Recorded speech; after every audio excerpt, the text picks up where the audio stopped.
हमारे मन की व्यथा को तो दूर करेगी ही, हमारे आपके हृदय के अंदर संतोष, संतोषम परम सुखम असंतोषम महादुखम।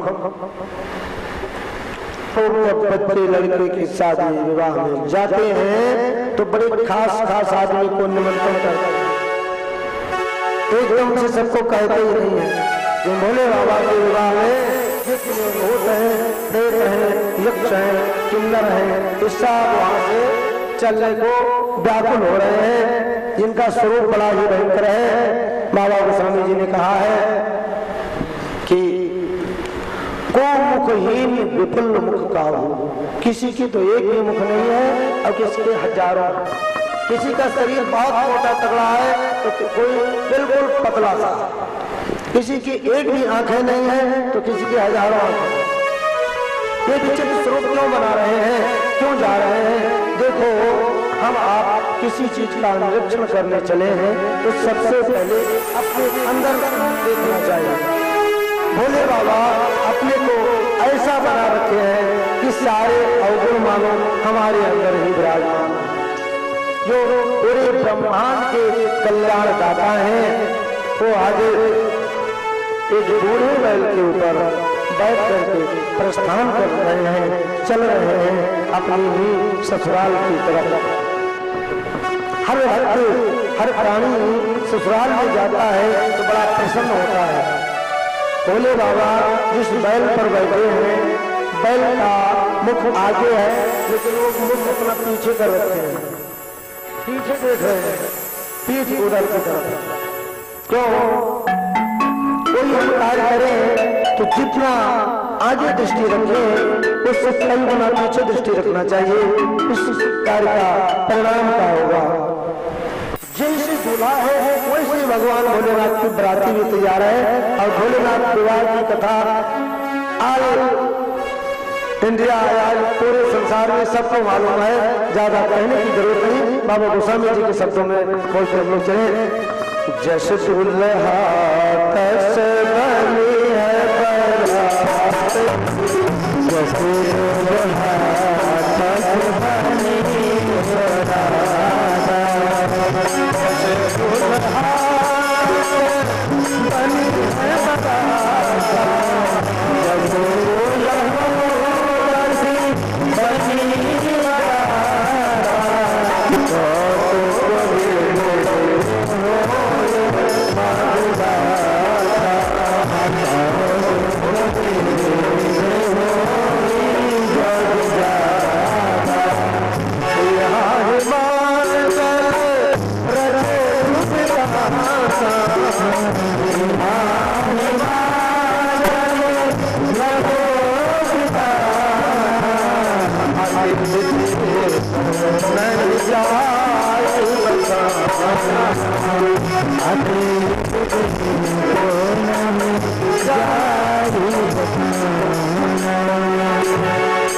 भगवान शंकर जी के साथी सब बरात में चल रहे हैं।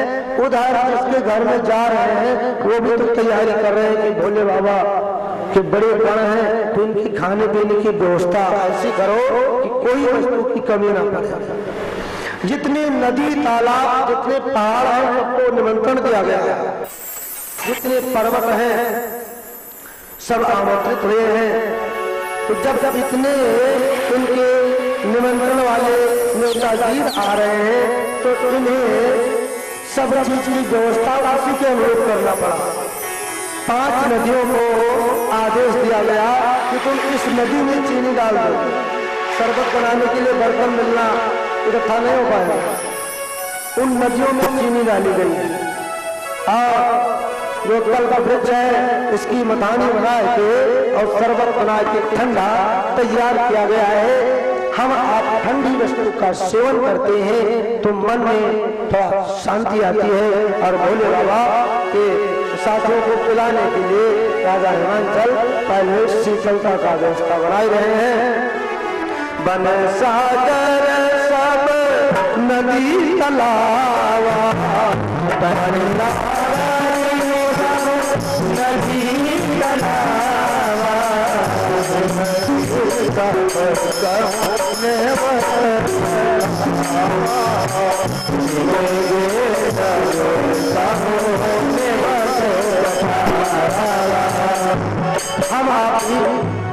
ऐसे व्यक्ति को निमंत्रण देते हैं जिससे कुछ काम बन जाए। नदियों को निमंत्रण इसलिए दिया गया कि अब ये कहाँ इतने बड़े ड्रम ढूंढेंगे, उन्हीं के अंदर ये पीने की व्यवस्था पेय पदार्थ तैयार हो जाएगा तो ये अपने आप पिलाएंगे, इतने भक्त वहां से आएंगे। तो नदियां सब बड़ी प्रसन्न हुई, अपने को धन्य मान रही है। हमें आपको कोई सत्य कार्य करने में अगर अवसर मिल जाए तो ये समझना चाहिए कि बड़ी कृपा है भगवान। कई बार हम करना चाहते हैं लेकिन हमें वो मौका नहीं मिलता है। भगवान भोलेनाथ सबको अवसर देते हैं। और जहाँ जगत जननी जगदम्बा माता है वहां का कहना ही क्या।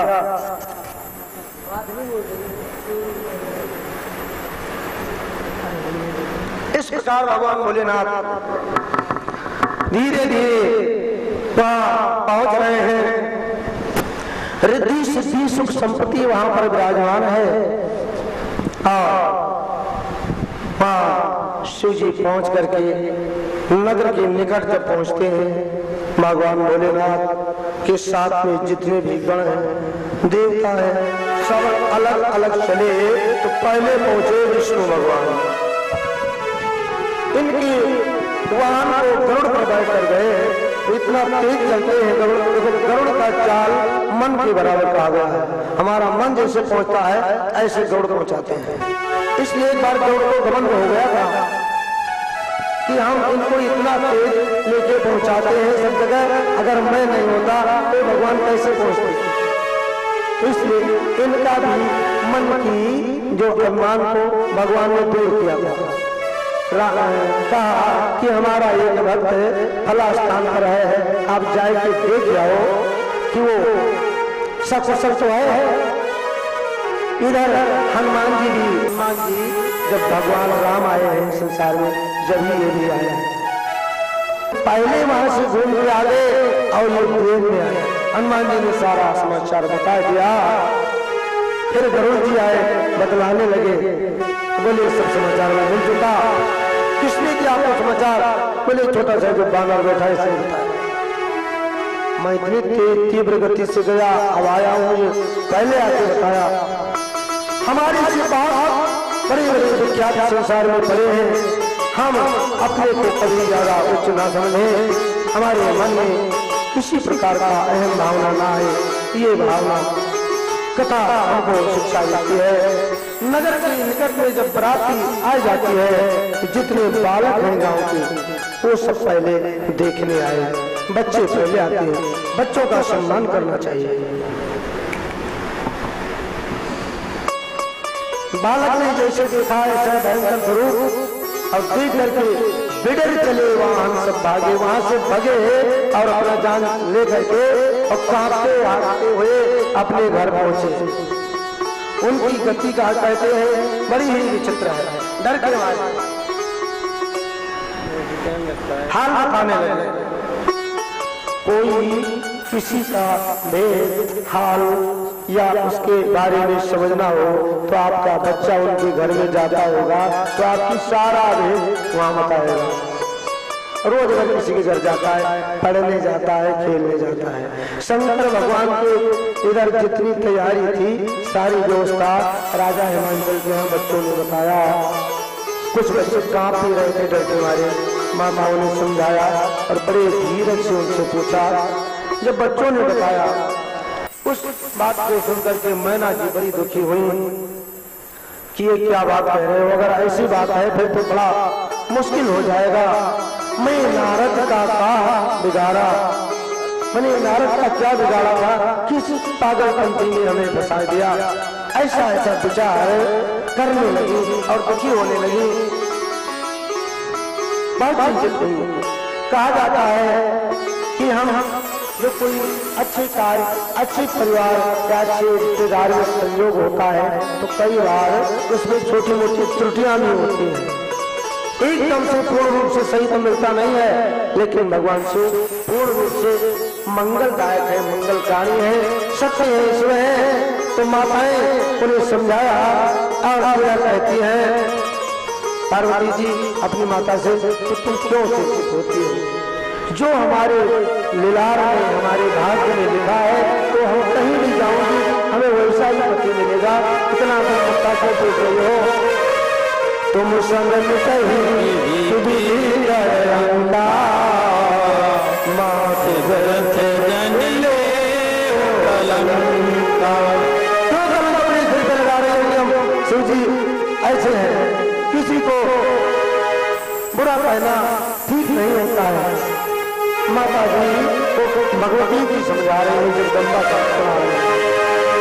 हर डमरू वाले से मैं डालूंगी भंवरिया,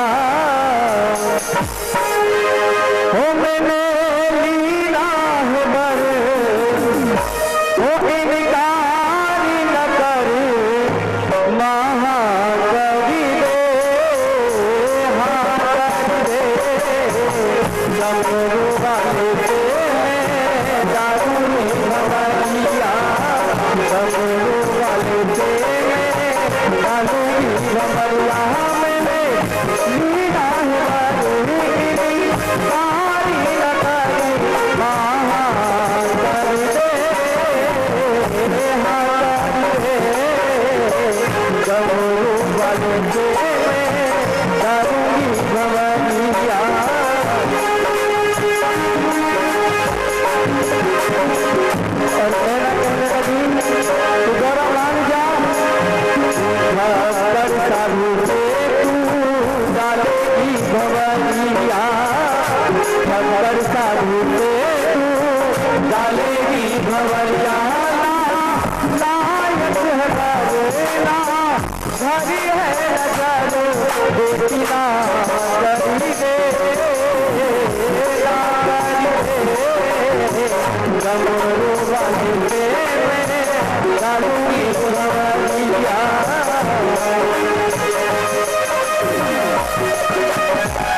तमिलनाडु से डालेगी खबरिया, तमिलनाडु से डालेगी खबरिया, जारी है नगरिया, जारी है नगरी ओसिया करी रे करी रे गगरू बने दारू की खबरिया।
बोले गौरी शंकर भगवान की।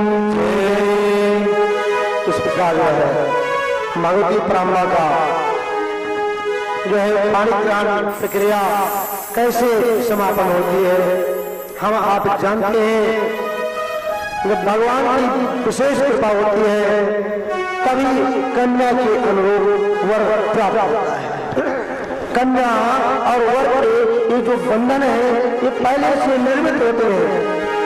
किसके साथ में किसका संजोग होगा ये विधाता ने पहले से लिख रखा है।